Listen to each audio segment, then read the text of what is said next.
반갑습니다.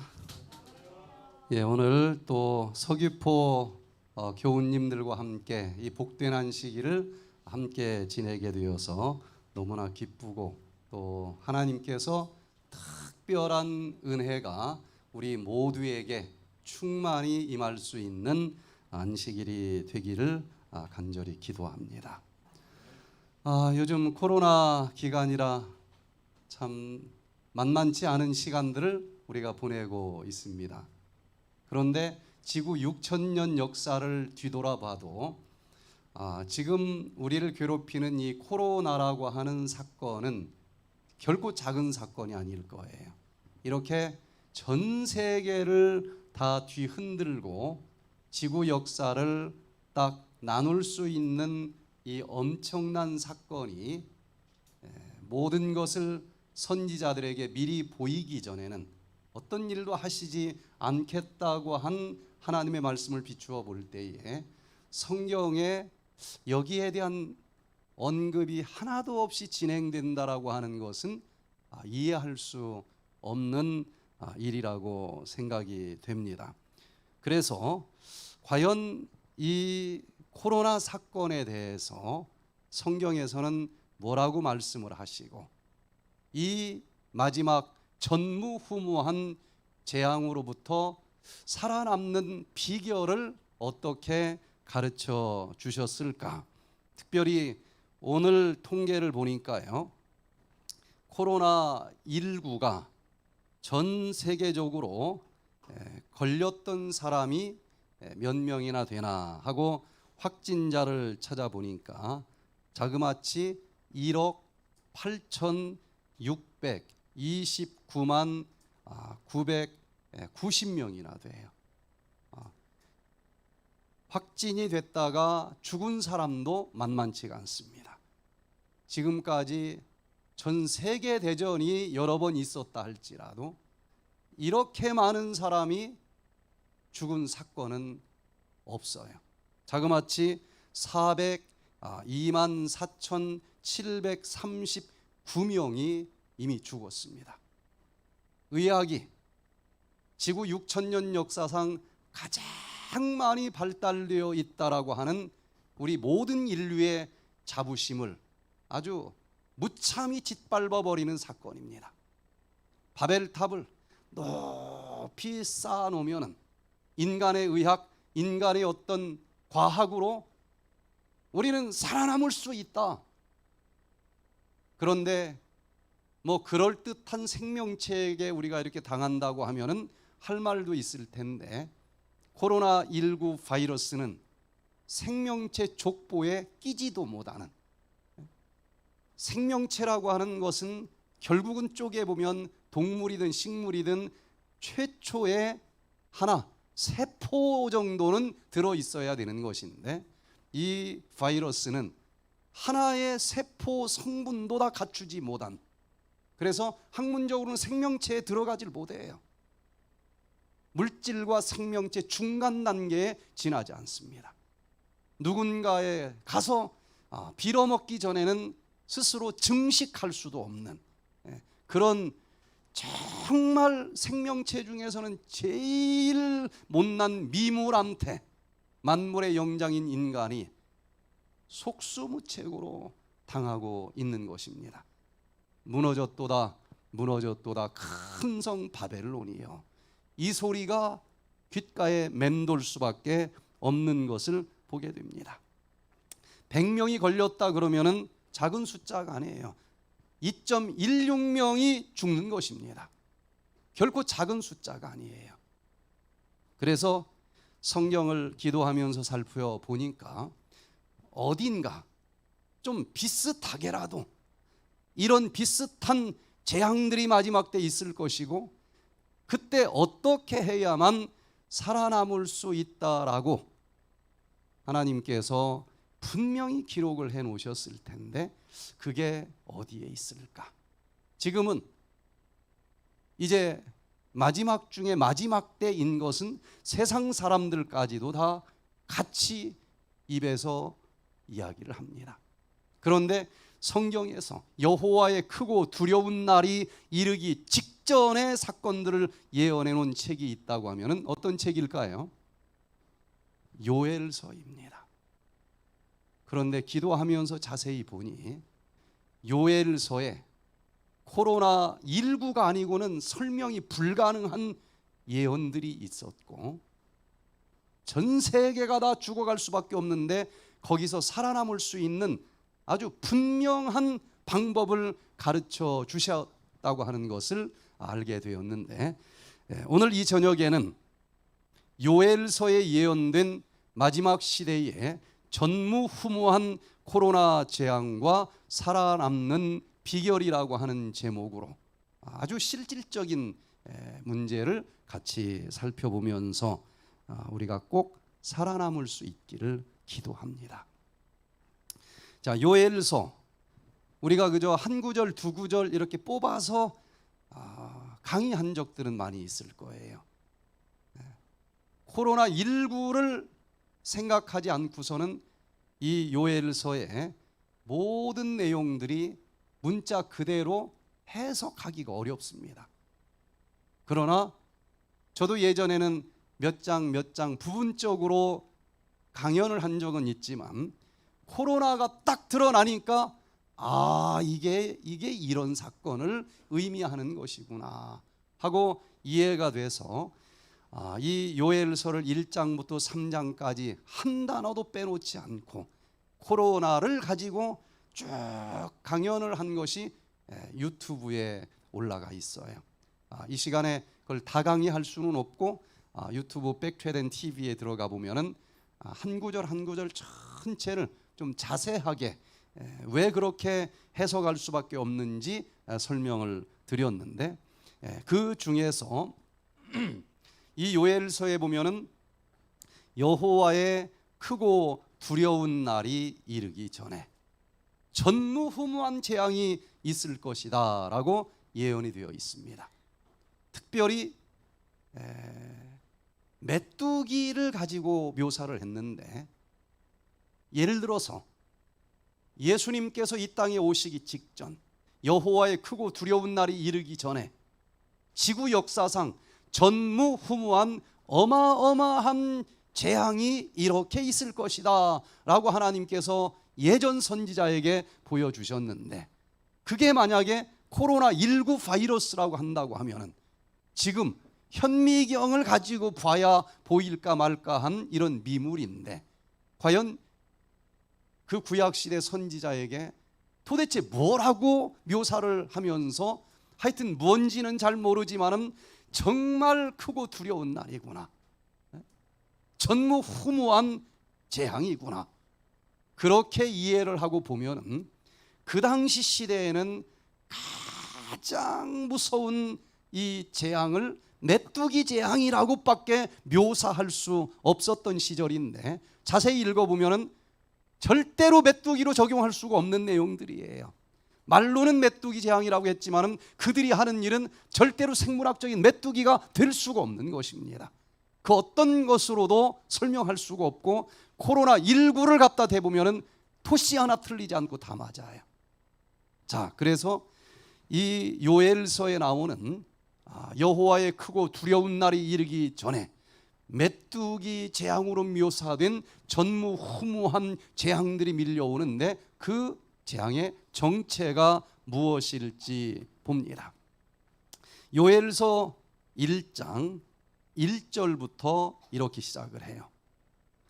여호와께서 부두엘의 아들 요엘에게 이르신 말씀이라.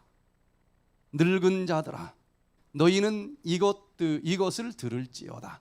땅의 모든 거민아, 너희는 귀를 기울일지어다. 너희의 날에나 너희 열조의 날에 이런 일이 있었느냐?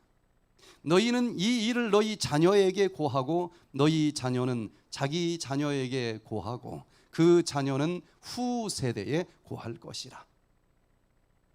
이 말씀을 하나님께서 누구에게 주셨어요?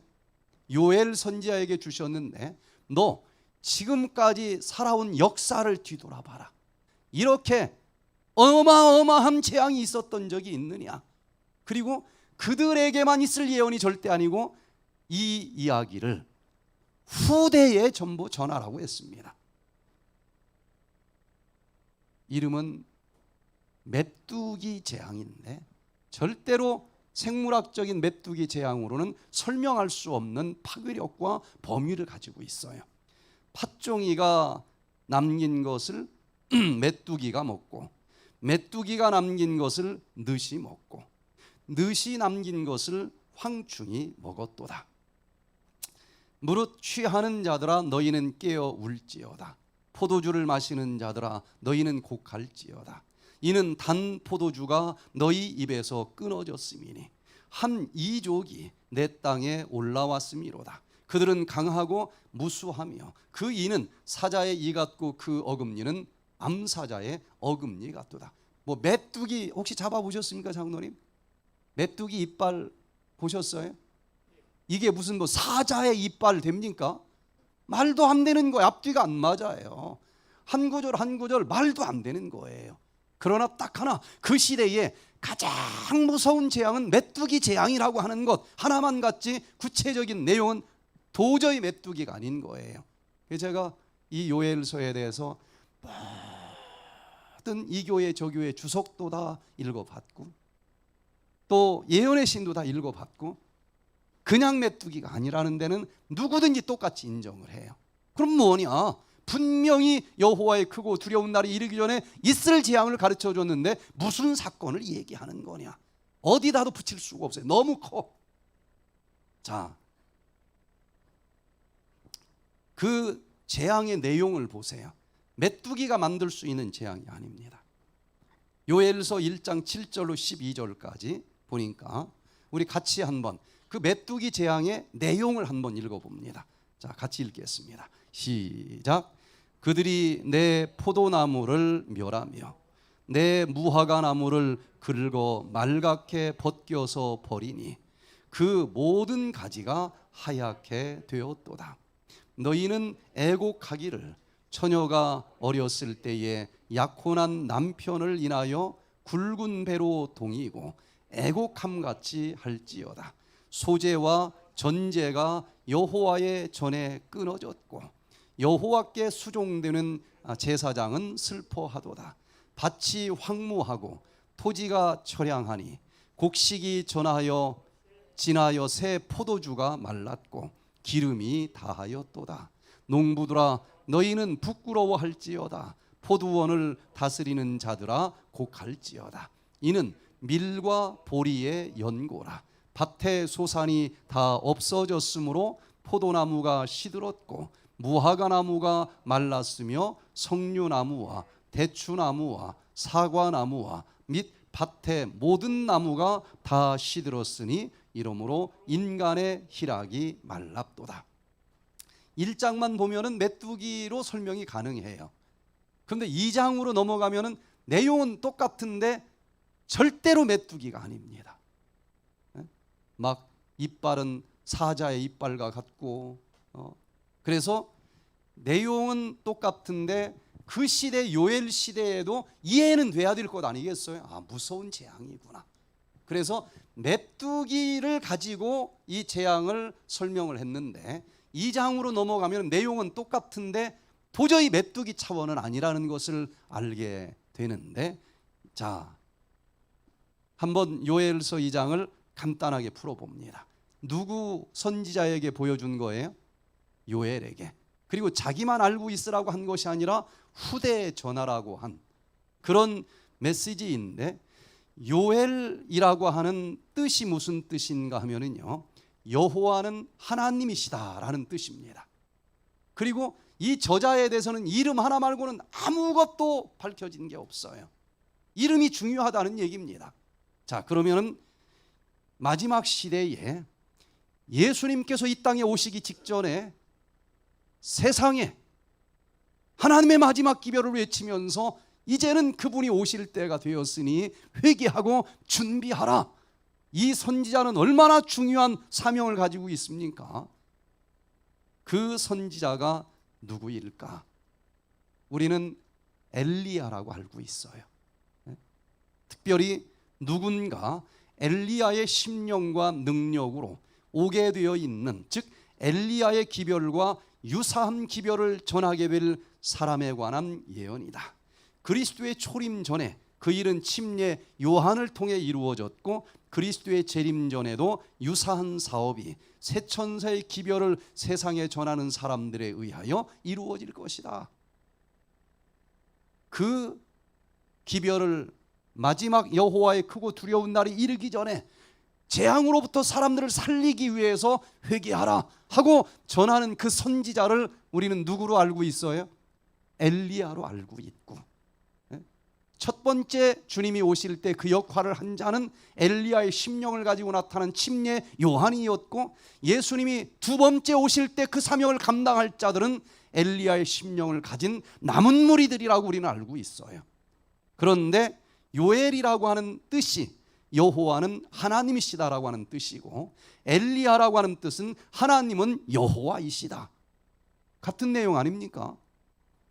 그래서 짧지만 요엘서의 메시지와 새 천사의 기별의 메시지가 내용적으로 똑같다는 것을 보게 됩니다. 그러면서 그 마지막 7재앙으로부터 메뚜기 재앙으로부터 어떻게 하면은 살아남을 수 있을지를 요엘서에서는 구체적으로 가르쳐 주고 있는데, 교육 180페이지에 보면 이렇게 기록이 되어 있어요. 천사들은 장차의 운명에 대하여 세상이 경고를 다 받을 때까지 투쟁의 바람이 불지 않도록 억제하고 있다. 그러나 이제 폭풍이 모여들어 지상에서 폭발하려 하고 있다. 하나님께서 천사들에게 그 바람을 놓으라고 명하실 때에 세상에는 표현할 수 없을 만큼 큰 전란의 광경이 전개될 것이다.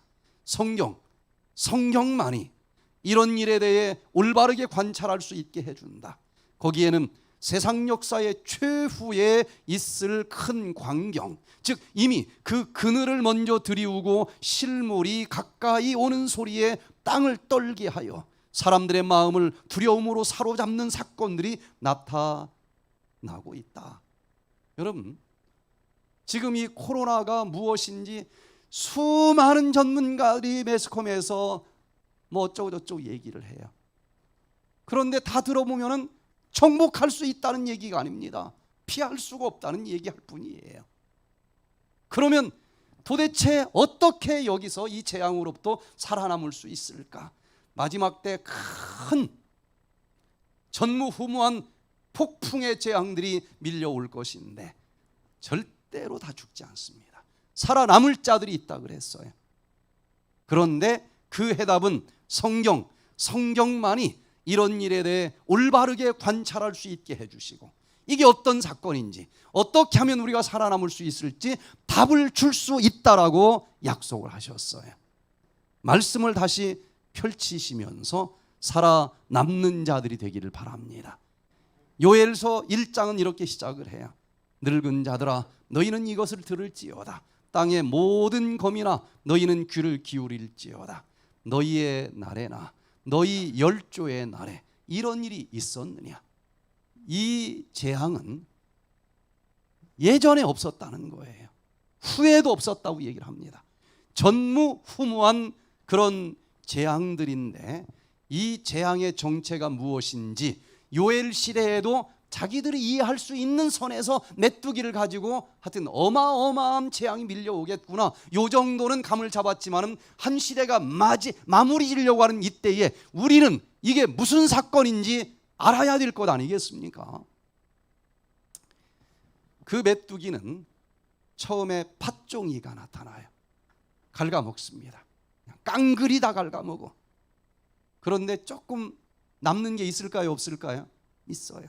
그러면 메뚜기가 와서 그걸 또 먹어. 그래도 조금 남으면은 그 다음에 늑이 와서 먹고, 그 다음 황충이 와서 갉아먹는데 하나도 없어요. 자, 팥종이가 뭐고 메뚜기가 뭐고 늑이 뭐고 황충이가 뭘까요? 얘들이 주는 재앙이에요. 네? 여기 내내 이 요엘서에 보면은 메뚜기 무리를 1장 6절에서는 이족이다, 이방인의 족속이다 라고 다른 말로 설명을 했고, 2장에서는 많고 강한 백성이라 이렇게 또 해석을 합니다.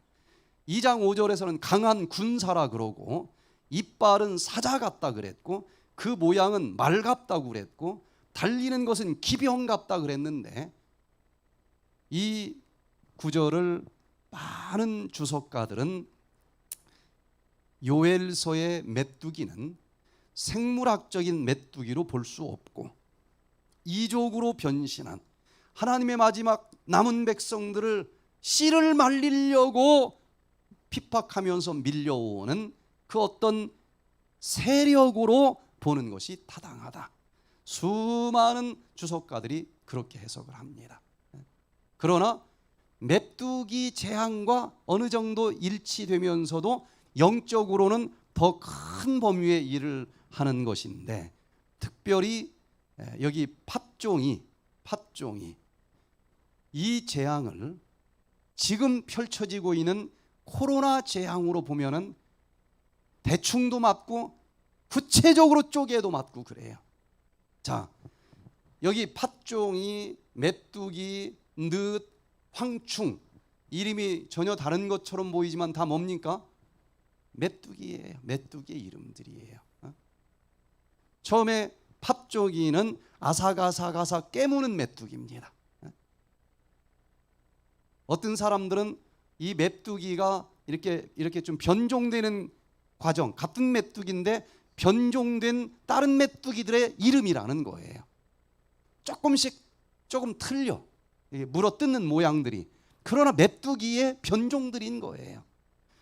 지금 이 팥종이로 나타난 것, 우리가 지금 알고 있는 코로나19는 예전에 코로나 독감 바이러스였어요.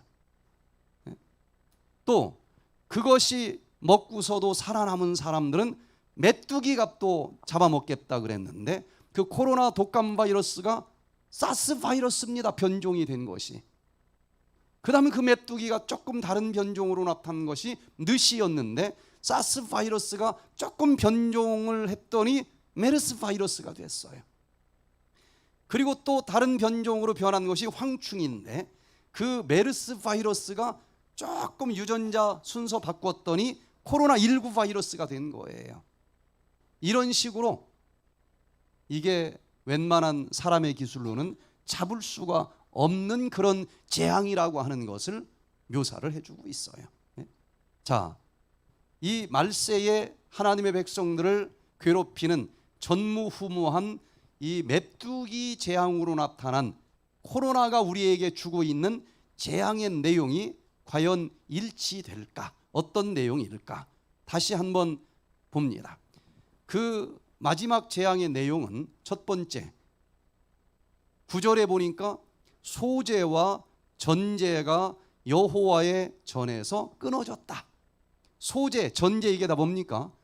성전에서 헌금하는 거 아닙니까?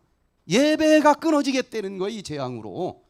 그런데 구약시대 그들의 말로 그냥 이게 메뚜기 재앙 하고 이해가 되지만 이건 다 그냥 메뚜기가 아니고 영적인 메뚜기로 풀어야 된다고 그랬는데 이 얘기는 코로나19 바이러스가 이 세상에 수많은 사람들을 괴롭히지만 가장 힘든 지금 사람들이 누굽니까?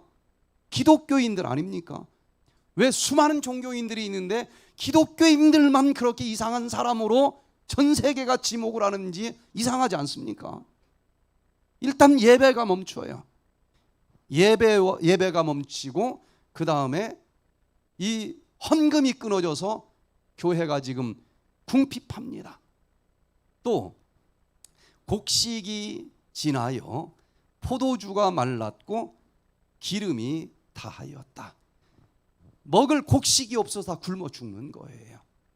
경제계의 기근과 궁핍이 밀려옵니다. 또 여기 인간의 희락이 끊어진다 그랬어요.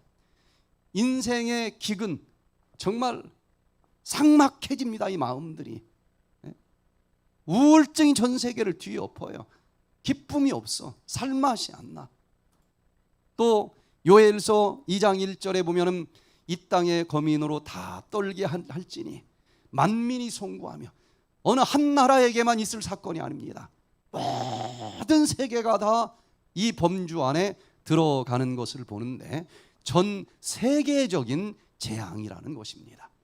자, 이게 여호와의 크고 두려운 날이 이르기 전에 밀려올 전무후무한 재앙인데 원고 49페이지 1908년도에 기록된 말씀을 보면은 만약 요엘의 예언이 사도 시대에 부분적으로 성취되었다면, 부분적으로 메뚜기로도 설명드린 재앙으로도 설명되었다고 하면은 그 예언이 하나님의 백성들에게 보다 더 분명하게 성취될 이때에 우리들은 살고 있다.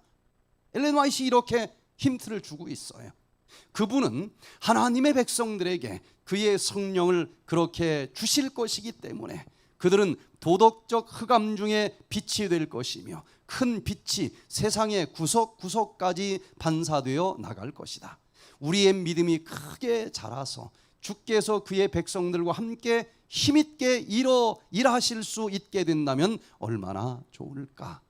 여러분, 이 요엘서가 이렇게 큰 재앙이 밀려올 때에 살아남을 자들이 있다 그랬고, 그 이유는 이른 비 성령과 늦은 비 성령의 은혜로 살아남는다 그랬어요.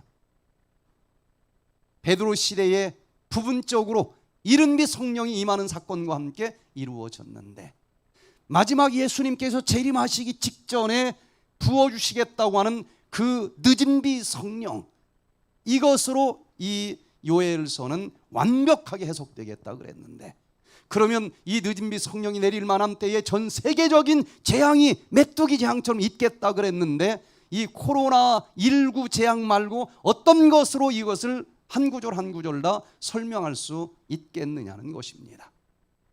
전무후무한 이 사건, 지금까지는 이 세상 역사를 BC와 AD로 나눌 수 있다 그랬어요. 예수님의 초림이죠.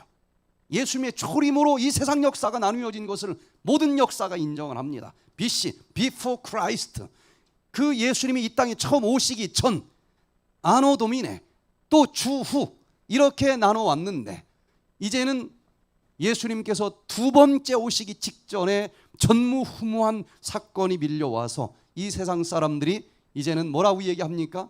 BC와 AC로 이 세상 역사가 이제 나누어지는 것이다.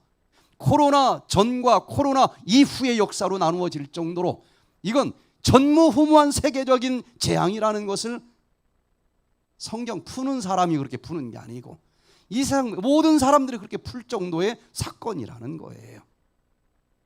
자, 그러면은 하나씩 다시 조금만 더 봅니다.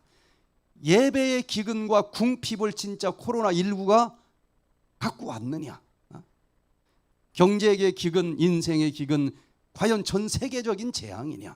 이걸 볼 때에 먼저 예배의 기근과 궁핍을 보면은요, 코로나 사건으로 가장 피해를 본 단체가 있다고 하면은 교회 아닙니까? 왜 다른 종교들은 똑같이 모이는데도 공격의 대상이 잘 안 되고 정말 참 너무하다 싶을 정도로 온 세상이 여기에 손가락질을 하고 있지 않습니까? 예배 금지, 예배 금지, 정규 예배 금지, 방역 대책에서 항상 빠지지 않는 단어가 이거 아닙니까? 집회 금지 명령. 그리고 이제 이 전제와 소재, 헌금이 준다 그랬는데 이 사건으로 헌금이 줄었을까요? 안 죽었을까요? 제가 볼 때는 진짜 교인과 가짜 교인이 정확하게 나누어져요. 제가 많이 물어봅니다. 헌금이 늘었어요? 줄었어요? 그러면은 다른 모든 교회는 형편없이 줄었다는 거예요. 근데 이 교회는 늘은 데가 더 많아. 근데 아니 모이는 예배 보러 오는 사람 숫자는 어떻습니까? 많이 줄었죠. 아니 예배 보러 오는 사람이 줄었는데 어떻게 늘어요? 그랬더니 그냥 오기는 오는데 헌금도 안 하는 사람은 오나 안 오나 헌금에는 차이가 없대. 그래서 정확하게 제가 여러 교회를 물어봤어요. 이 코로나로 인해서 안 나오는 사람과 나오는 사람의 특징을 한마디로 요약하면 뭐냐? 헌금 생활 잘하는 사람, 안 하는 사람. 정확하게 나누어진다는 거예요. 그러나 전체적으로는 헌금이 어마어마하게 줄어들어서 지금 문 닫는 교회가 한두 교회가 아닙니다. 코로나19처럼 전 세계적으로 교회를 문 닫게 하고 교회의 재정을 이렇게 메마르게 한 것, 요엘서 문자 그대로 성취되게 한 사건은 그 어떤 것과도 비교할 수 없는 정확한 성취인 것을 봅니다. 또 교인 수가 현저하게 줄어들고 코로나 끝나도 안 나올 것 같다는 사람이 많은 거예요. 그래서 이 선교 사역이 위축됐다라고 설문조사를 해보니까 80%의 교회가 그렇다는 거예요. 정말 이건 메뚜기 재앙처럼 실감나는 예언이 없는 것입니다. 자, 두 번째, 경제계가 기근이 들어서 먹을 것도 없을 정도로 그렇게 기근이 든다고 그랬는데 과연 경제는 어떨까? 자, 이게 소비자 심리 지수인데 코로나19가 나타나면서 이제 절벽입니다. 이런 건 지금까지 없었어요. 1929년 대공황 때도 통계적으로 보면 이보다 약했습니다. 지금까지 있었던 IMF 전 세계적으로 볼 때에 유일무이한 경제적인 대공황이라고 통계가 얘기해요. 그냥 갑자기 칼로 자른 것처럼 절벽으로 떨어지는 거예요. 모든 지표들이. 자, 코로나19로 인한 격리자가 한 17억 명이 지금 이것 때문에 못 움직이고 있어요. 전 세계 4분의 1이 이게 제가 좀 통계를 조금 몇 달 전에 뽑은 건데 지금은 더 심할 거예요. 4분의 1이 아예 갇혀 사는 거예요. 미국의 4월 신규 실업급여 청구가 이제 실직을 해서 이렇게 돈 달라고 청구한 게 이 330만 건인데 역사상 최고를 기록했던 1982년 9월에 그러니까 미국 역사상 가장 실업자가 많았었던 것이 67만밖에 안 돼요. 근데 이번 코로나로는 330만 건, 찾아볼 수 없는 일들인 것입니다. 2008년 글로벌 금융위기 절정기 때도 66만 건밖에 안 돼. 그런데 이번 코로나는 330만 건. 지구 역사를 다 뒤적여서 그래요. 미국 실업률이 30%나 됩니다. 1929년 역사책에도 나오는 인류 역사상 가장 큰 대공황 때도 25%밖에 되질 않았어요. 그러니 코로나19가 성경에 안 나올 수가 없는 것입니다. 세계의 공장인 중국의 실물 경제 붕괴 수준이 제조업 가동률이 거의 76% 정도 이렇게 줄어들었다는 거예요. 자, 그러면은 인생의 기근과 궁핍, 희락이 없다. 이거는 과연 어떨까? 코로나 블루라고 하는 신조어가 만들어질 정도 아닙니까? 코로나 때문에 기쁨이 없어졌어요. 코로나 우울증이라고 하는 단어가 새로 나올 정도인데 코로나 때문에 우울증을 경험하셨습니까? 그랬더니 69.2%, 70%가 우울증 경험했다는 거예요. 그냥 문자 그대로 희락이 없어졌어요. 자, 정말 전 세계적인 범위의 재앙일까? 아까도 봤지만은 지금 뭐 코로나로 인해서 고통 안 받는 나라가 없습니다. 220개국의 나라가 이 코로나로 지금 거의 모든 전 세계가 한 나라처럼 이렇게 고통을 받고 있는 큰 재앙인데, 자, 그렇게 이런 예수님께서 오시기 전에 어마어마한 재앙이 있을 것이라 예언을 해놓고 2장으로 넘어가니까 시온에서 나팔을 불며 나의 성산에서 호각을 불어 이 땅 거민으로 다 떨게 할지니 이는 여호와의 날이 이르게 됨이니라. 이제 임박하였으니 곧 어둡고 캄캄한 날이요 빽빽한 구름이 끼인 날이라. 그 당시 메뚜기가 뜨면 대낮에도 깜깜했어요. 지금 의학이 이렇게 발달됐다고 하지만은 지금처럼 깜깜한 시대가 어디 있겠습니까? 이 재앙으로 다 죽을 것 같은 느낌이 들지 않습니까? 젊은이도 소용이 없고 대통령도 소용이 없어요. 많은 사람들은 백신이 나왔는데 한 몇 개월만 견디면 괜찮지 않을까? 절대로 백신으로 해결될 재앙이 아닙니다. 백신 전문가들이 이미 발표한 거예요. 내년도 안 끝납니다. 왜? 이 백신은 코로나19 2019년도에 등장한 코로나19를 잡는 백신을 이제 힘들게 개발을 한 것인데, 지금은 코로나20, 코로나21 그냥 말로 변종이라고 얘기하고 델타 어쩌고 델타 알파가 또 발견이 됐어요.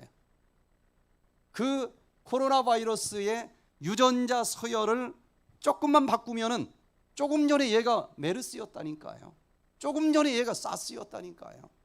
그래서 이 백신을 다 놔도 얘는 그때 이미 다른 변종으로 변해버려 있는 거예요. 뒷북치기. 이미 수많은 사람들이 죽은 뒤에 또 다른 백신 만들겠죠. 그러는 얘는 또 변하는 거예요. 그래서 이 백신으로 우선 조금 도움을 받을 수 있을지는 모르지만은 절대로 백신으로 잡혀질 재앙이 아니라는 것입니다. 사람의 기술로 잡혀질 것 같으면 뭐 이렇게 하나님이 겁을 주겠어요. 그 바벨탑 결국은 무너지는 것을 우리는 볼 수밖에 없을 것입니다. 그런데 감사하시기를 바랍니다. 요엘서 2장 32절에 하나님께서 우리에게 소망의 약속을 주셨어요. 우리 같이 한번 읽어보겠습니다. 시작. 누구든지 여호와의 이름을 부르는 자는 구원을 얻으리니 이는 나 여호와의 말대로 시온산과 예루살렘에서 피할 자가 있을 것이며 남은 자 중에 나 여호와의 부름을 받을 자가 있을 것임이니라. 인간의 기술, 인간의 의학 모든 걸 다 동원해도 도저히 잡을 수 없는 속수무책의 전무후무한 재앙인데 감사하시기를 바랍니다. 누구든지 여호와의 이름을 부르는 자는 구원을 얻겠다는 것입니다. 이 단어는 치료를 받겠다는 말과 똑같은 단어를 썼어요. 그리고 여기서 드디어 살아남을 자들이 있다는 것입니다. 여기서 살아남을 자들이라고 하는 것이 성경 수많은 책들 중에서 바로 요엘서에 나온 이야기고, 우리가 바로 이 남은 자들이 되기를 원하는 것 아니겠습니까? 여호와의 이름을 부르시게 되기를 바랍니다. 그리고 이제 이 요엘서 뒤에 어떻게 하면 우리가 살아남을 수 있을지 너무너무 구체적으로 가르쳐 주셨다는 거예요. 아니, 그 머리 똑똑한 사람들이 백신을 막 계속 만들어내는데도 자기들이 안 된다고 얘기를 하고 있는데 그냥 여호와의 이름 부르면 다 구원받고 살아남는다고? 무슨 능력으로? 그 능력을 여기 2장 23절에 분명히 가르쳐 주셨어요. 같이 읽겠습니다. 시작. 시온의 자녀들아, 너희는 너희 하나님 여호와로 인하여 기뻐하며 즐거워할지어다. 그가 너희를 위하여 비를 내리시되 이른 비를 너희에게 적당하게 주시리니 이른 비와 늦은 비가 전과 같을 것이라. 다른 거 아무리 봐도 없어요. 이렇게 어마어마한 재앙이 내려오는데 여기서 어떻게 하나님은 여호와의 이름을 부르는 자들은 누구든지 살아남게 해주시겠다는 것인가? 다른 거 없어요. 하나님께서 이른 비와 늦은 비 성령을 부어주셔서 살려주시고 치료해 주시겠다는 말 외에는 다른 말이 없습니다. 그래서 우리가 마지막 시대 살아남을 자들은 늦은 비 성령을 받은 자들이기 때문에 그 늦은 비 성령을 달라 그렇게 간절히 기도하는 것 아니겠습니까? 우리가 지금까지 알고 있는 것과 내용이 딱 들어맞는 거예요. 뭐 또 다른 새로운 기별이 아닙니다. 새 빛이 아니에요. 이미 알고 있는 빛인데, 알고 있지만은 그걸 받기 위해서 우리가 이렇게 해야 된다라고 가르쳐 주신 말씀대로 실천하지 못하던 백성들이 어느 날 이 기별을 깨달으면서 내가 알고 있는 그대로 살아야 되겠다, 마음을 바꿔먹고 실천하는 그 사건을 우리는 개혁이라고 예언되어 있는 것을 보고 이 백성들이 드디어 개혁을 할 때가 된 것입니다. 자, 너무너무 구체적으로 설명이 되어 있어요. 예언의 시내는 이미 다 기록이 되어 있는데 성경 어디에 기록되어 있냐 그러면 할 말이 없었는데 요엘서에 정확하게 모든 것이 기록되어 있고 이것을 이제 누구든지 한 번만 읽어보면 아 그렇구나 하고 이해될 정도로 빛이 환하게 밀려오는 시대에 살고 있는 것입니다. 자, 그 이른 비와 늦은 비 성령을 부어주시면 어떤 일이 일어난다고 그랬을까? 요엘서 2장 29절 30절 시온의 자녀들아 너희는 너희 하나님 여호와로 그때에 내가 또 내 신으로, 이게 신이 뭐예요? 스피릿, 성령으로. 이른 비 늦은 비 때는 조금 어떻게 달리 해석할 수 있을지 몰라요. 그러나 이걸 풀어주면서 내 신으로, 내 성령으로 남종과 여종에게 부어줄 것이며 드디어 이른 비 성령, 늦은 비 성령을 부어주시면 내가 무엇을 베풀어 주신다? 이적을 베풀어 주신다는 거예요. 전 이 말씀을, 이 구절을 듣고 굉장히 씨름을 많이 했습니다. 야, 이 마지막 재앙으로 다 죽는데 여호와의 이름을 부르면 살아남게 해주겠다, 구원해 주겠다, 치료해 주겠다. 성경에서 구원은 치료라고 하는 단어와 똑같은 단어예요. 그런데 뭘로 치료해 주시는가 하고 보니 이른 비와 늦은 비 성령으로 치료해 주신다라고 하는 말 외에는 없는데 그 성령을 받으면은 이적을 경험한다는 것입니다. 이 백성들이. 야, 이 이적이 도대체 어떤 모양으로 나타날까? 정말 궁금했어요. 그런데 감사하게 우리는 해석할 수 있는 영감을 받은 백성들입니다. 요엘서에서 이른 비와 늦은 비 성령은 아까도 읽어봤지만은 예수님께서 초림하시기 직전에 백성들을 준비시키기 위해서 이른 비 성령이 부어지면서 그때 이적이 일어난다 그랬는데, 그러면 이른 비 성령이 내릴 때에 어떤 이적이 일어났는지를 살펴보면 마지막 재림 직전에 있을 늦은 비 성령이 임할 때 그 이적은 어떤 분야에서 일어날 이적일지 해석이 가능할 수 있을 것 아니겠습니까?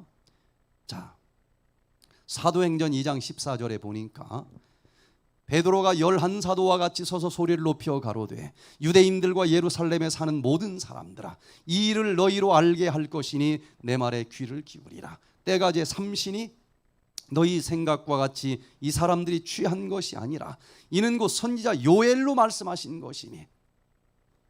베드로와 그 제자들에게 이상한 일이 벌어졌죠. 보통 때와는 다른 이상한 일이 벌어졌는데 여기 뭐라고 해석을 했습니까? 술 취한 게 아니다. 저들이 지금 뭔가 임했는데 저것은 요엘이 예언한 그 사건의 성취다.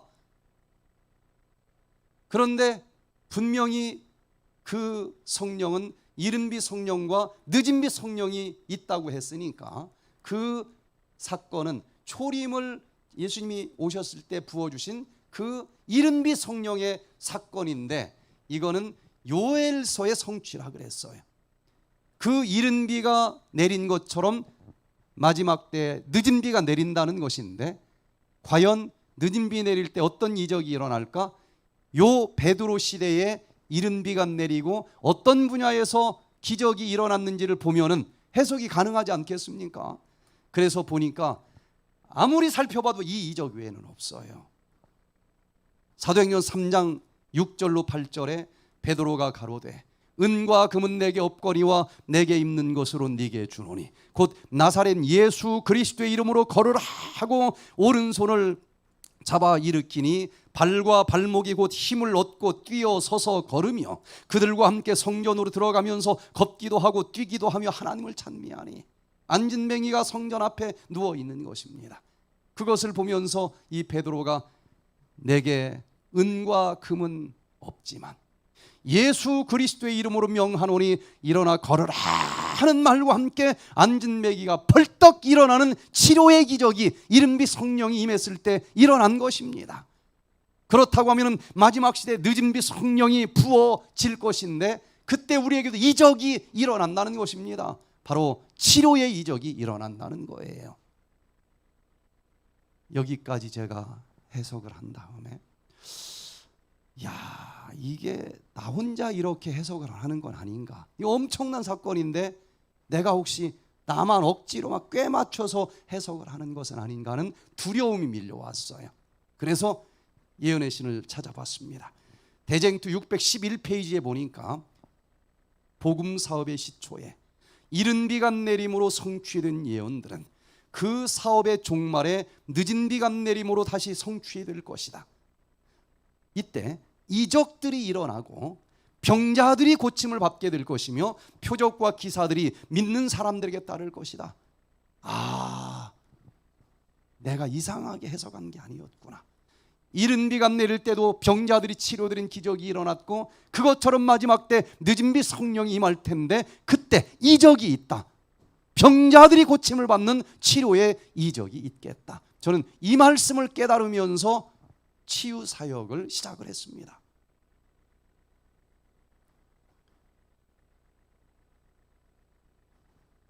그 당시까지는 주로 예언 전도를 하고 다니던 강사였는데 이 말씀을 깨닫고 마지막 때 늦은 비 성령을 우리가 받으면 치유의 이적이 일어난다고 약속이 되어 있구나. 그 말씀을 깨닫자마자 예언 전도회가 아니고 힐링 프로그램을 했어요. 전 지금도 잊을 수가 없습니다.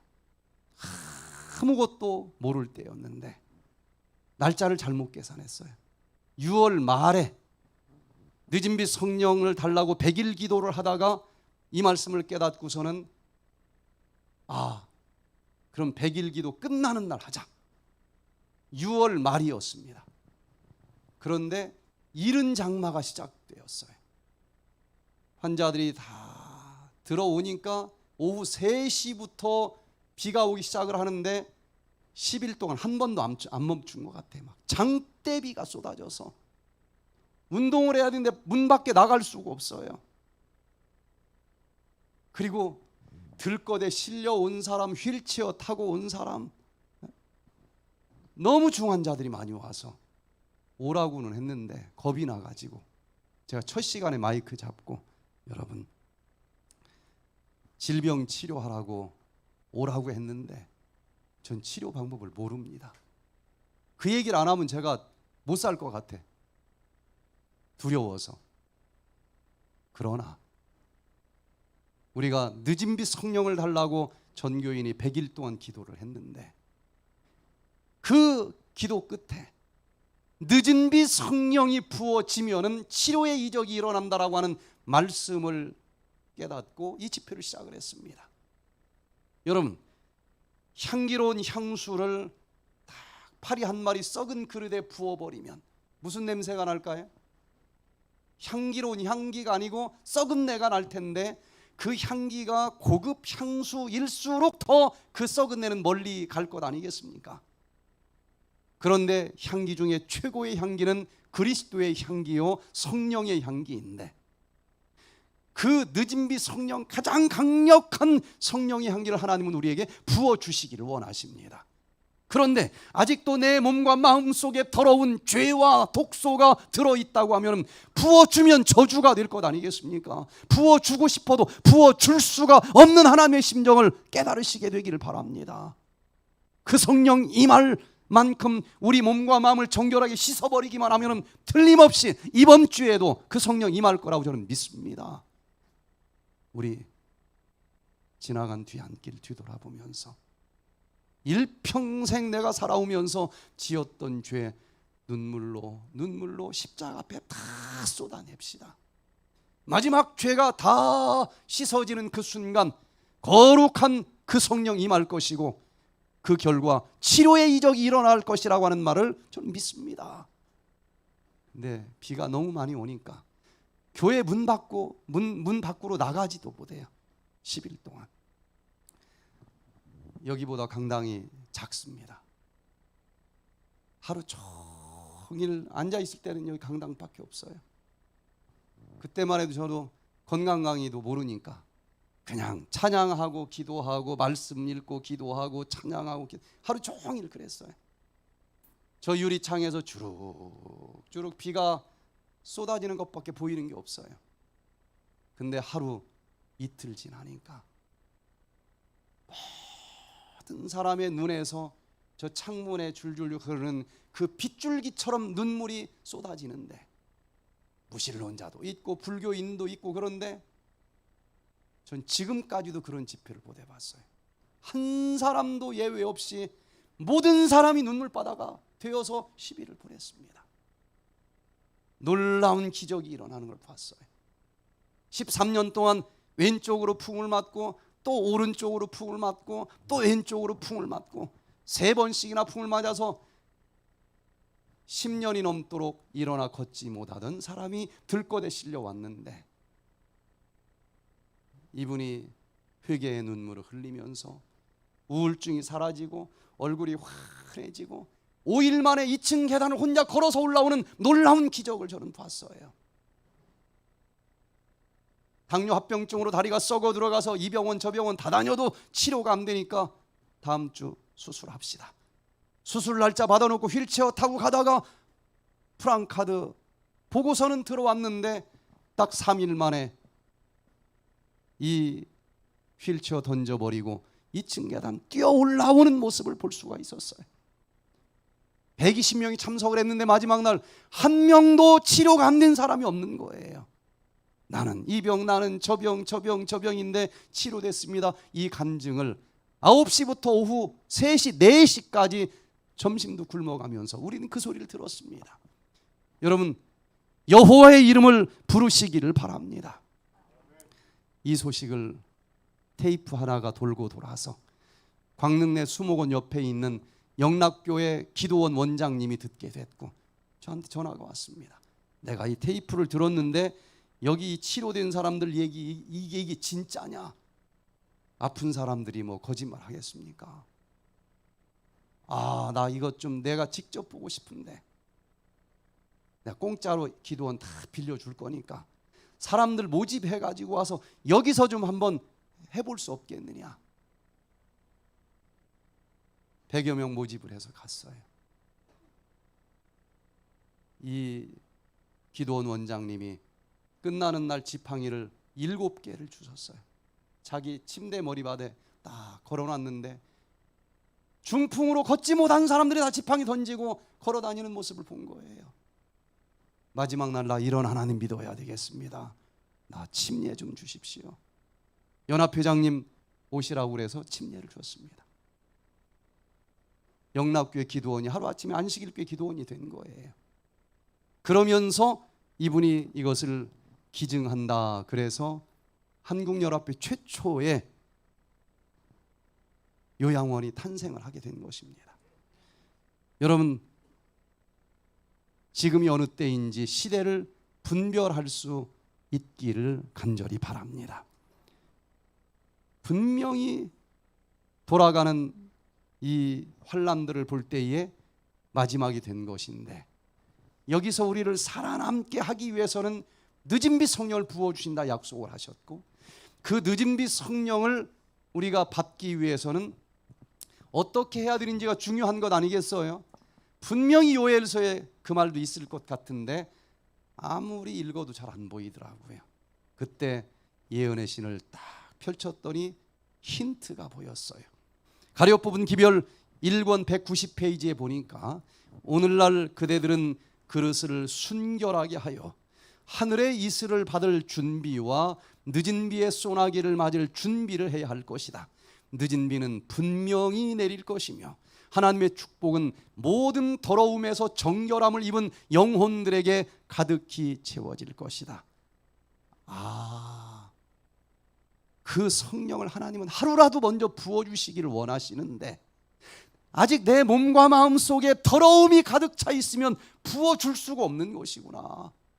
이것을 다 정결하게 씻어버리기만 하면은 오늘이라도 그 성령이 임할 것이구나 하는 사실을 깨닫고 요엘서를 다시 보니까 너무 분명하게 늦은 빛 성령 받는 방법을 가르쳐 주셨었던 거예요.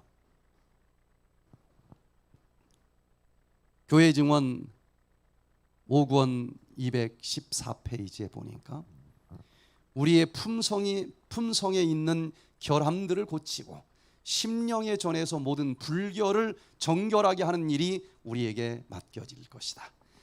그것들이 고쳐지고 정결케 될 때 오순절날 제자들에게 이른 비가 내렸던 것처럼 늦은 비가 우리에게 내릴 것이다.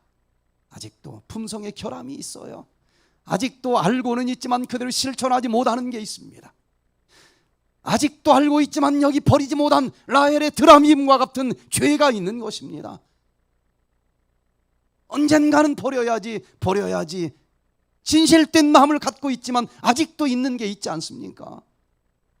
이것을 이 밀려오는 시대의 징조를 보면서 이제는 라헬이 그 드라빔을 버리는 것처럼 마지막 우상, 마지막 죄악을 다 눈물로 버리시고 몸과 마음을 정결하게 씻으시기를 바랍니다. 그때 늦은 비는 우리에게 임할 것이고 어떤 질병도 치료되고 어떤 재앙이라 할지라도 그 속에서 우리를 살아남게 해주실 하나님이 계시다는 것을 기억하시길 바랍니다.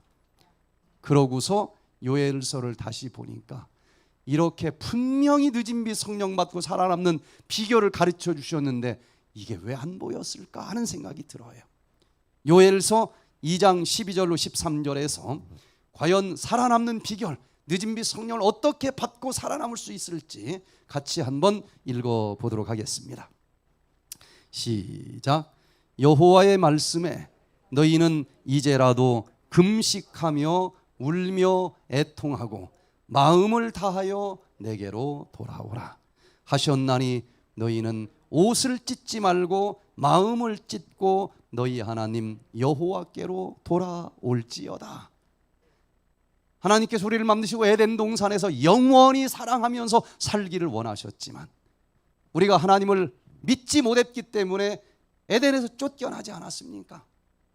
에덴과는 너무 다른 환경, 에덴에서 가르쳐 주신 음식과는 너무 다른 음식을 먹고 에덴에서 가르쳐 주신 둘이 한 몸이 되라고 하는 그 인간의 아름다운 관계와는 너무나 먼 그런 삶을 살다 보니 결국은 이 질병이 왔고 그까지 코로나 감기균에 지금 죽어가는 그런 불쌍한 인간이 돼 있지 않습니까? 여기서 살아남는 비결은 이제라도 누구에게 돌아가는 것이다? 여호와께 돌아가는 것이다. 하나님께 돌아가는 것입니다. 에덴 동산에서 하나님이 우리랑 영원히 살기를 원하셨지만 마음에 안 든다고 하나님이 집을 나갔어요? 우리가 나간 거예요. 우리가 에덴 동산을 등지고 나간 것이지 하나님은 여전히 지금도 에덴 동산에서 우리를 기다리고 계시는 거예요. 그러니 여호와께 돌아가자는 얘기는 장소로 얘기하면 어디로 돌아가자는 얘기가 되겠어요? 에덴으로 돌아가자. 그래서 저는 이 프로그램의 이름을 그냥 성경 그대로 하자. 에덴으로 돌아가자. Back to 에덴을 하면 된다. 그래서 Back to 에덴 프로그램이라 이름을 붙이게 됐어요. 자, 그러면은 그 에덴으로 돌아가는 8가지 생활 습관과 함께 돌아가는데 과연 돌아가기는 돌아가는데 무엇을 하고 돌아와야 된다라고 했을까? 2가지를 요구합니다. 돌아가는데 여호와의 말씀에 너희는 이제라도 뭐 하고서 돌아오라고 그랬어요? 금식하며 돌아가고 또 하나는 울며 애통하며 돌아가자 그랬어요. 이게 무슨 말인지 보입니까? 한번 생각을 해보세요. 에덴으로 돌아가는 8가지 백투 에덴에서 비는 빌리프 돌아가면 창조주께서 어떤 재앙으로부터라도 우리를 살려주실 것이다 라는 믿음을 가지고 돌아가시기를 바랍니다. 백투 에덴에서 A는 에어, 에덴 동산에 그 오염되지 않은 신선한 공기가 있는 곳을 찾아가야 되지 않겠습니까? 백투 에덴에서 쓰이는 컨티넌스, 부절제하면서 이 모든 사단이 난 것인데 바로 절제를 하면서 살아야 된다는 거예요. 백투 에덴에서 K는 keeping the Sabbath, 이 안식, 휴식을 하지 못하면서 너무 과로하며 살다 보니 이 지경이 된 거 아니겠습니까? 그 휴식의 법칙을 잘 지키면서 살아보시기를 바랍니다. 백투에 대해서는 E는 exercise, 운동, 또 D는 drinking water, 몸의 70%를 차지하고 있는 이 물을 어떤 물을 언제 어떻게 활용을 해야 될 것인지, 또 다른 E는 enjoying the sunshine, 햇볕을 잘 즐길 정도로 치료제로 활용을 하고, 마지막 N은 nutrition, 어떤 질병에는 어떤 영양을 먹어야 될 것인지, 이 8가지를 통합적으로 실천하면서 에덴으로 돌아가 보자는 것입니다. 그럴 때 놀라운 기적이 일어나는 걸 저는 너무 많이 봤어요. 미국 시카고에서 이 프로그램을 하는데 장로교 목사님이 참석을 하셨어요. 42년 동안 이미 당뇨를 가지고 있었어요. 합병증이 밀려와서 고혈압, 위장병, 신장병, 눈, 귀, 병원을 가면은 한 과에 가서 해결이 안 돼요. 9 전문 의들을 만나야만 한 바퀴 도는 것입니다. 온몸이 다 썩어가는 거예요. 약은 막 한 주먹씩을 먹어도 안 돼요. 그런데 이분이 오셔서 몸과 마음을 비우는 영육의 디톡스를 하면서 놀랍게 치료가 돼서 한국에까지 비행기를 타고 날아오시고, 그리고 이렇게 영과 육이 균형지게 통합적으로 말씀이 풀어지는 건 자기는 평생 목표를 했지만 처음 본다. 나 이런 하나님 믿겠습니다.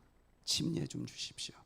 그래서 그 사모님과 함께 침례를 받고 주사, 약 다 맞아도 500 이하로 혈당이 떨어지지 않던 그분이 다 끊고도 혈당이 정상이 되고 이 모든 합병증들이 싹 사라지는 모습을 보면서 요엘서가 문자 그대로 성취될 시대에 우리가 살고 있구나. 여러분, 여호와께 돌아가기는 하는데 2가지를 하면서 돌아가자 그랬죠. 하나는 금식하면서, 2번째는 울며 애통하면서. 이게 무슨 뜻일까? 그 거룩한 성령을 받으려면 이 속에 있는 더러움을 버려야 되는데 우리는 육적인 그릇이 있고 영적인 그릇이 있지 않습니까? 여러분, 에덴 동산에서 쫓겨난 죄가 뭡니까? 무엇 때문에 쫓겨났어요? 예? 먹지 말라고 한 것을 먹었기 때문에 쫓겨난 거죠.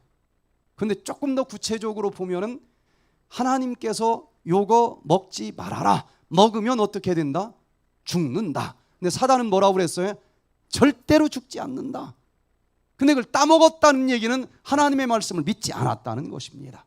믿음이 없었기 때문에 쫓겨난 것인데, 믿음이 없었다라고 하는 증거는 먹는 행위로 드러난 것이에요. 그러면 분명히 보암직스럽고 먹음직스럽다고 해서 먹었기 때문에 그 중에 일부 독소가 몸속에 다 남아있는 것 아니겠습니까?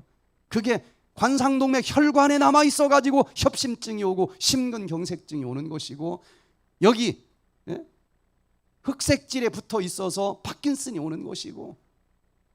그러면 지금이라도 하나님의 말씀을 믿지 않고 맛있다고 해서 먹음으로 인해 육체에 여기저기 쌓였었던 그 육체의 독소를 정결하게 씻어야 되지 않겠습니까?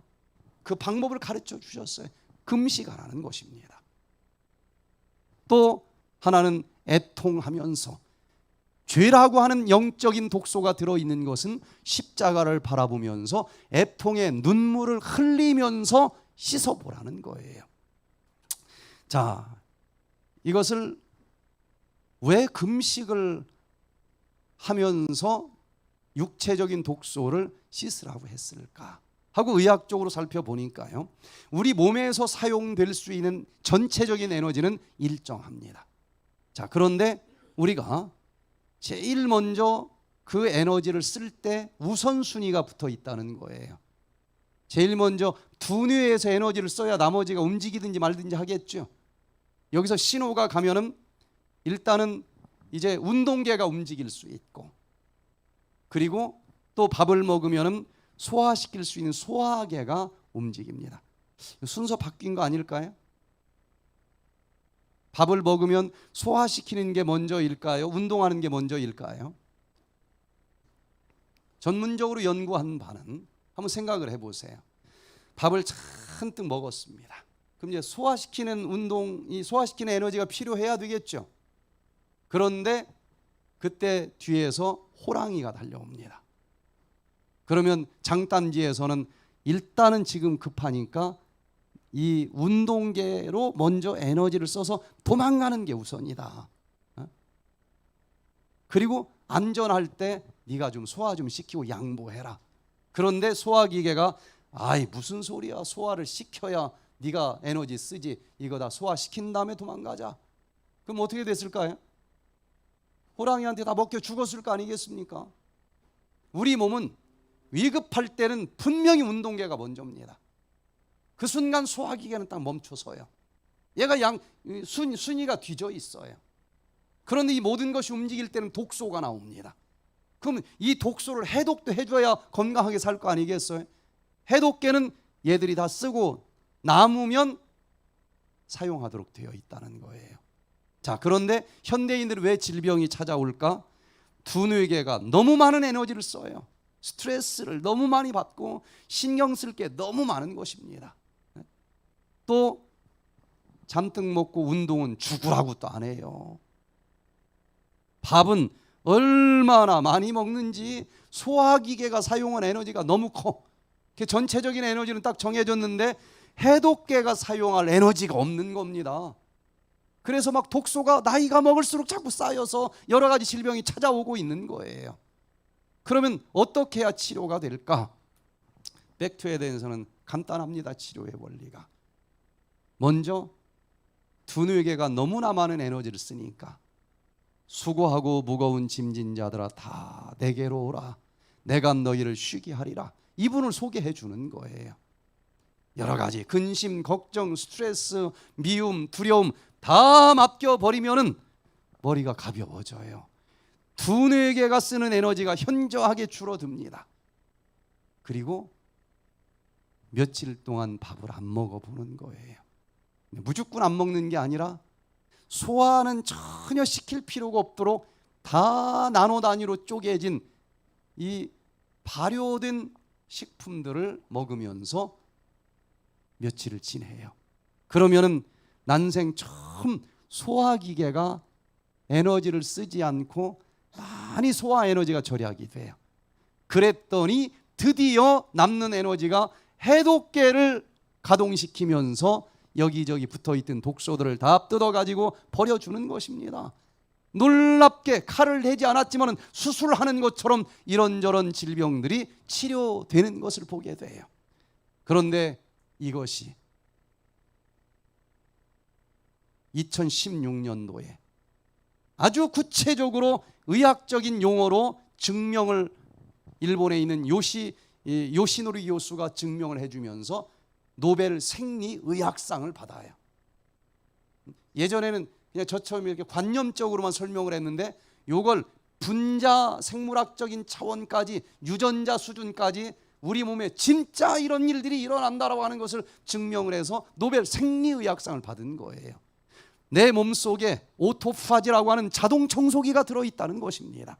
그래서 저는 요 노벨상을 받기 전부터 제가 아까 설명한 다른 논리로 이런 딥톡스를 해왔는데 이분이 이 논문을 발표하길래 무슨 내용인가 하고 논문을 입수해서 찾아보니까 오토파지, 오토바이는 발로 페달 안 밟아도 잘 가죠.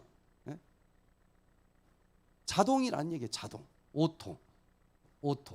그리고 파지는 먹다. 내 몸에서 내 스스로 찌꺼기, 독소들을 먹어치워서 얘를 완전히 청소해주는 메커니즘이 있다는 것을 발견을 한 것입니다. 여기 그때 발표한 그림 한 장을 보면은요, 먼저 내 몸속에 뭔가 찌꺼기들, 염증들, 독소들, 암세포가 생기면은 여기 소포체라고 하는 요 걸레가 나타난다는 거예요. 그래서 싹 방에 있는 쓰레기들을 모으죠. 다 모으면 마지막 어떻게 해야 됩니까? 싹 싸가지고 쓰레기통에다 버려야 되죠. 그런데 우리 몸속에 있는 이 걸레는 이 쓰레기가 많으면 많을수록 자동으로 걸레가 커지는 그런 걸레예요. 근데 마지막 요거 싹 먼지 하나도 안 남게 감싸는 게 기술인데, 우리는 평면적으로만 싸니까 옆으로 빠져나갈 수도 있는데 요 걸레는 360도로 싸버리는 거예요. 그래서 요 소포체 속에 쓰레기, 염증, 암세포 쪼가리를 완전히 쓰레기 주머니에 넣은 것처럼 자동으로 그렇게 쌉니다. 그럼 쓰레기 주머니에다 넣었으니까 그 다음 어떻게 해야 돼요?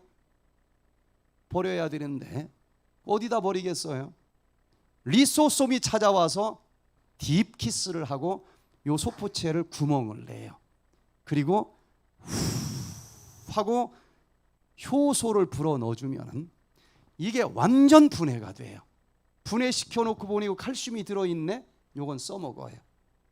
아미노산이 있네? 근육으로 다시 써먹어. 포도당이 있네? 에너지로 써먹어. 아주 쓰레기 분리 처리가 완전 자동인 것입니다. 그러면서 치료가 되게 되어 있다는 거예요. 그래서 지난 2016년 이후로 지금 전 세계 의학자들이 그간의 수술이나 약으로 치료되지 않던 불치병들을 이 오토파지를 잘 일으키기만 하면 치료가 얼마든지 가능하다. 수많은 연구 결과들이 발표가 됐는데, 문제는 누구 몸속에라도 요 자동 청소기가 들어있다는 거예요. 그런데 아무리 좋은 거 사다 줘도 스위치 켜는 법 모르면 소용이 없겠죠. 그래서 제가 요 오토파지 자동 청소기 스위치 켜는 방법을 하나 말씀을 드리면, 이 요시노리 교수가 발표한 것은 배가 고프면 스위치가 켜진다는 거예요. 오늘 많이 먹으면 지금 먹은 따끈따끈 에너지로 살지 그 쓰레기 주머니 뒤질 필요 있겠습니까? 그런데 며칠 밥을 좀 안 먹으면서 약간 배가 고프게 해주면은 이 자동 청소기가 그냥 앉아서 굶어 죽을 수는 없지 않느냐. 내 몸에 쓰레기라도 뜯어 태우면서 견뎌야 되겠다. 그러면서 염증과 암세포와 쓰레기들을 다 청소해주는 오토파지 자동 청소기 스위치가 켜진다는 것이 증명이 됐어요. 그래서 이런 원리들을 이 백투에덴에서는 최첨단 의학적인 연구 결과들을 다 동원을 해서 내 몸과 마음을 다 정결하게 씻어 버리는 것이고, 그러고 나면은 약속하신 뭐가 부어진다는 거예요? 늦은 비 성령이 부어지는데, 하나님이 우리를 어떻게 만드셨습니까? 모든 것을 다스릴 수 있고 모든 것을 정복할 수 있고 결국은 이 땅에 충만하게 죽지 않고 살 수 있도록 그렇게 만들어 주셨는데, 그것을 방해하는 모든 육적인 영적인 더러움을 다 씻어버리기만 하면 드디어 우리는 천하 무적의 면역 세포들이 활동을 하게 되어 있고, 코로나19 같은 거 걸려도 걸렸는지 안 걸렸는지도 모르고 그냥 잡아먹고 끝나는 것입니다. 암세포만 골라서 잡아먹고 끝나는 거예요. 이렇게 우리를 멋지게 하나님이 만들어 주셨다고 하는 것을 지금이라도 다시 깨닫고 여호와께 돌아가시게 되기를 바랍니다. 강희채 선생님이 저희 설악산 백투에덴 힐링센터에 오셨는데 90이 넘으셨어요. 당뇨병에 좌골신경통에. 이분이 제가 옛날에 여기 제주도에서 프로그램 할 때 있었죠. 그때 오신 분입니다. 근데 한 30년이 지났으니까 이제 완전히 95세 뭐 이렇게 됐어요. 못 걷는 겁니다. 그래서 비서가 이제 모시고 왔는데 차에서 방까지 이걸 업고 가는데도 너무 힘들어. 그 정도로 이제 연령이 다 찬 거예요. 근데 이 오토파지는 나이 들어서 아픈 질병을 치료하는 데는 이것밖에 없습니다. 딱 일주일 만에 이렇게 휠체어 타고 오신 이분이 몸속에 쌓인 찌꺼기, 염증, 독소 다 청소를 했더니 일주일 만에 지팡이 던져버리고 뚜벅뚜벅 앞에 걸어 나와서 정말 하나님이 살아계시다고 간증을 하는 것입니다. 이런 게 기적 아니겠습니까? 남은 무리에게 이 놀라운 선물을 주셨다고 하는 것을 여러분들 다시 한번 생각하시면서 이 놀라운 마지막 남은 무리 운동을 힘있게 전개하면서 늦은 비 성령 운동을 우리가 함께 진행할 수 있기를 간절히 바라면서 오늘 말씀을 마치겠습니다. 기도하겠습니다. 사랑이 많으신 아버지 하나님, 주님께서 이 시대에 우리를 태어나게 하셨고 우리를 또 불러주신 것 인해서 감사를 드립니다.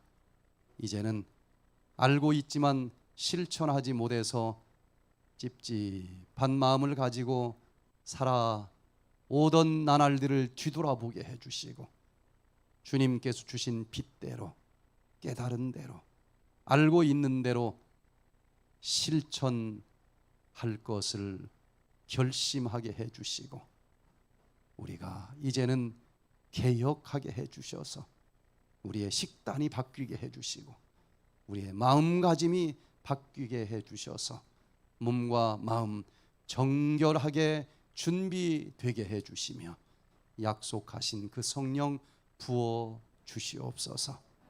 나만 살아남을 것이 아니고 아직도 어둠 속에서 방황하는 수많은 영혼들에게 손을 내밀게 해 주셔서 모두를 깨어나게 해주시고 회개하게 해주시고 마지막 주님 구름 타고 다시 오시는 그날을 위해서 준비시키는 남은 무리가 되게 해 주시옵기를 우리 구주 예수 그리스도의 이름으로 간절히 기도드리옵나이다. 아멘.